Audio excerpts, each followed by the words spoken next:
business during the month of June, shelves are lined with rainbow-themed objects. Amy Langer states in her article, "Rainbow capitalism is pondering, pure and simple, but it can still help drive social change." Quote, "June 1st has become the start of a rainbow-themed marketing onslaught from every corner of the capitalist system. Companies of all types and sizes use Pride Month to market Pride-themed consumables and decorate their stores with rainbow regalia, only to pack it up after June 30th, end quote. The article Rainbow Capitalism raises question about corporate commitments and Pride Month's purpose comments, quote, "Walmart and Target have Pride-related ads, IKEA has Pride-themed love seats, and Capital One Bank has its feel-good, splashy video," end quote. Companies see Pride Month as a way to profit instead of a way to support a marginalized community. Then we will talk about our print ad. So our subject is rainbow capitalism, so we got that on there nice and big for y'all to see. And then we have a rainbow, a colorful rainbow, because that is how they draw in their customers for the Pride-themed objects. And then we have our struggles equal your profits, because the companies take their struggles, which is like queer inequality, and they will profit after that to make money for themselves without giving back to them. Then we have we're here and we're queer and born this way. These are some slogans that are used to put on some of the apparel to draw in the customers buying it. And then we have a meme, because our generation loves memes, and we are targeting the younger generations because they are young enough to make a change in the world. We have supporting the LGBTQ+ community by giving back to them. Nah, companies don't want that. So then we have profiting off of their struggles for inequality. Yes, this is just to show in a funny way how companies use the queer community. So what is rainbow capitalism? Businesses are exploiting the queer community by making profits without actually supporting the LGBTQ individuals. Langer again mentions, quote, "This phenomenon is known amongst the queer community as rainbow capitalism," end quote. This use of commercializing profits off of a marginalized group, further making their existence a novelty. The entire point of celebrating Pride is to celebrate the struggles the queer community has gone through and the many struggles they're still going through today. Turning this holiday into nothing more than rainbow lanyards and logos, taking away the rich history this month carries for itself. Pride is often advertised by making huge displays being the first thing that you see whenever you walk into a store. They are quick to make use of the bright rainbow colors that Pride has and is known for, and it catches your eye almost immediately. Quote, "Observing an advertisement by Target, one sees not just an uneasy juxtaposition of LGBTQ symbolism with commodities, but also statements that get at the central problem of rainbow capitalism. Pride wear for all, fits you didn't know you needed, reflects the manipulative qualities of marketing," unquote from Smalek.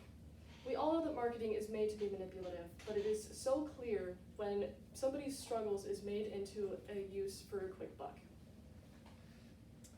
Here are videos. Hey Lynn. Hey. Thanks for picking me up. Yeah, of course. Look what I got. My rainbow socks And rainbow Adidas to match. are you being for real right now? What do you mean? Dude, get over the socks and sandals part of it. That was forever ago. They look snazzy. Okay, not that, dude. Dude, you bought Pride stuff at a place that doesn't support Pride. Really? You actually don't know? No. Come with me. I'll show you.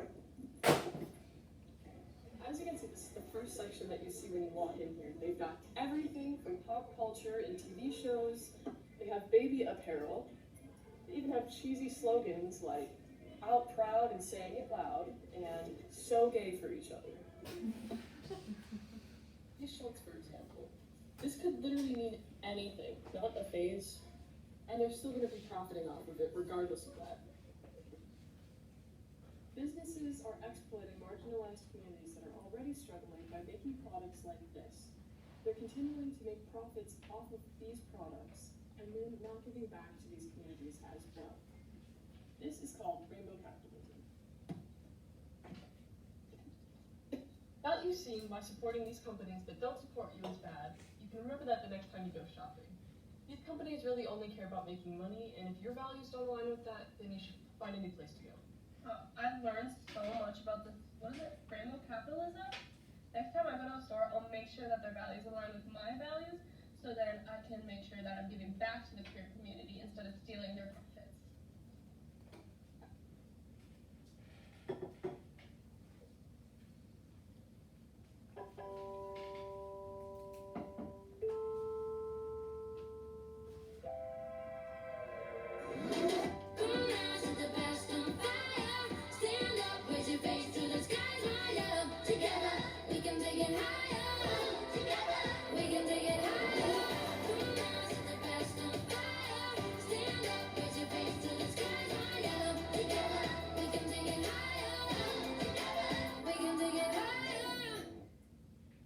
So that advertisement by Target clearly features a very popular pop artist, and that's going to be in your head constantly. They make use of the bright colors that catch your eye, and they also use different families and couples to pull at your heartstrings to make you think that you're fighting for a cause that they are also fighting for, which they aren't because they haven't made any statements in that advertisement about whether or not they're actually doing that. Why is it actually wrong? Well, very few businesses that so proudly market pride-related products actually donate their profits to queer charities and causes. The article, Combating Corporate Pinkwashing During Pride Month with Mutual Aid, demonstrates a few companies who do support this cause. Quote, to be fair, some do. J. Crew donates 50% of the purchase price of its Pride t-shirts to queer charities. American Eagle donates 100% of sales from its Pride collection to supporting queer youth. But most not only don't donate their proceeds to queer causes, they also participate in actions that directly harm the queer community, unquote. For example, Jack Daniels and Bud Light both advertise Pride products while ignoring the fact that substance abuse is 3 to 4 times more common in queer communities. Adidas dedicates a page of its site to its Pride Pack, but was a top sponsor of the 2018 World Cup, which took place in Russia, a country with dangerous anti-LGBTQ legislation, and the list goes on. Quote, the sense that capitalism is progressive relies on the isolation of the act of consumption from its implications for and determination by production, and second, on a skepticism at the very least towards the critique of false means. Capitalism may challenge conservative norms, and no one acquainted with the history of the persecution of queers should underestimate its importance in doing so, but only by subordinating all other values to the singular norm of exchange value and reinforcing the sense of desire and fulfillment as a wholly private phenomenon that may only be interfered with by a self-scrutiny that will always appear alien or higher and therefore moralistic. Unquote from Alderson. Stonewall Inn was a very popular gay club that was constantly raided by police for simply existing. Therefore, the Stonewall riots occurred. This was 6 days of violent protests and rioting. This was taken away during Pride capitalism because that's never acknowledged when people are trying to sell these products. Quote, and activists like Marsha P. Johnson, Storm DeLavery, Sylvia Rivera, and Leslie Feinberg, who fought bravely against police with so much to lose, wouldn't be supported by this modern-day rainbow capitalism. And we know this because, again, it's not acknowledged, and this is not common knowledge in schools, and it's not taught, and families don't pass down this information.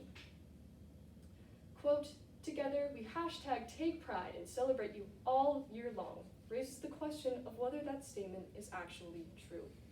Do multi-international corporations that view the LGBTQ community as a marketable demographic support the community outside of Pride Month? Unquote from Smilik. That is a completely valid question because queer communities do not feel seen or represented by these businesses that are clearly exploiting them. That is a completely valid moral question on top of that because how quickly are these businesses going to gain that buck and not actually give back to these communities? After listening to our speech, you all now know how companies see the queer community as a way to profit instead of actually support. Today, it is easier than ever to educate yourself on the companies that you give your money to. We're the generation of electronics, so you can just search up online easily and see if this supports your values that you go along with for your morals, or if it doesn't. Take these steps to help prevent supporting a business that doesn't support you. Here's our work excited that we used for our research, and thank you for listening to our speech.